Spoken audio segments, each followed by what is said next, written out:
Perkenalkan, saya Mega Wahyurianti dari Prodi Usaha Perjalanan Wisata. Di sini saya akan menjelaskan standar operasional prosedur. Apa yang dimaksud dengan SOP? SOP merupakan panduan yang digunakan untuk memastikan kegiatan operasional organisasi atau perusahaan berjalan dengan lancar. Apa pengertian dan fungsi SOP?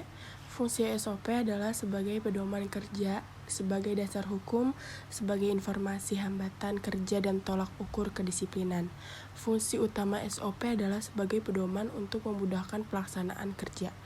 SOP yang berisi tahapan dan urutan suatu pekerjaan akan menuntun para karyawan dalam menyelesaikan tugasnya. Apa tujuan dari SOP? Tujuannya yaitu melindungi organisasi secara tidak langsung.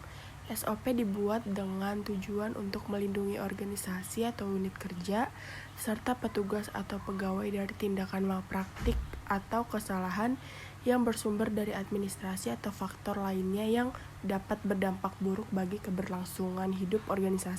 Peran seorang humas khususnya dalam bidang pariwisata adalah untuk dapat meyakinkan orang agar mau datang ke sebuah negara dalam kondisi apapun.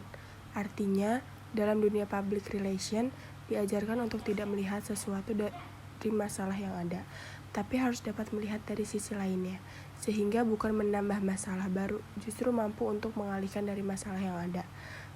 Prita Kemal Gani juga mengatakan fungsi public relation sebenarnya sangat penting bagi Kementerian Kebudayaan dan Pariwisata, apalagi melihat begitu banyak daerah-daerah yang bagus dan potensial untuk dikunjungi turis asing tapi belum terpublikasikan dengan baik. Peran humas di dalam bidang pariwisata sangat eratlah kaitannya kepada institusi atau lembaga yang menaunginya, yaitu Dinas Kebudayaan dan Pariwisata. Selain itu, hubungan pariwisata dan humas juga sangat erat, di mana pariwisata juga membutuhkan humas dalam pengembangannya, seperti menyusun strategi komunikasi. Di antaranya adalah promosi tempat wisata, kampanye program wisata, dan pengenalan budaya dan objek wisata yang merupakan faktor penting yang dapat menarik minat pengunjung untuk datang ke daerah tersebut. Ada juga SOP Humas di Kereta Api Indonesia, yaitu 1. Penumpang harus diperiksa suhu tubuhnya oleh petugas. 2. Menunjukkan sertifikat vaksin kedua. 3. Wajib memenuhi protokol kesehatan yang ada di Kereta Api Indonesia. 4. Dilarang membawa senjata tajam dan hewan buas di area stasiun. 5. Didahulukan penumpang yang keluar.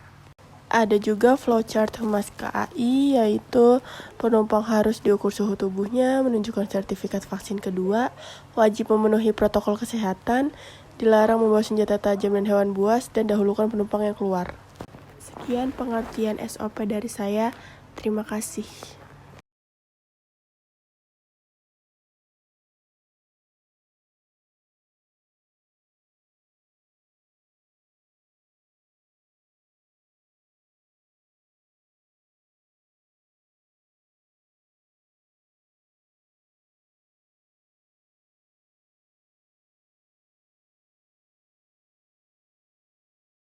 Ada juga flowchart Humas KAI, yaitu penumpang harus diukur suhu tubuhnya, menunjukkan sertifikat vaksin kedua, wajib memenuhi protokol kesehatan, dilarang membawa senjata tajam dan hewan buas, dan dahulukan penumpang yang keluar. Sekian pengertian SOP dari saya. Terima kasih.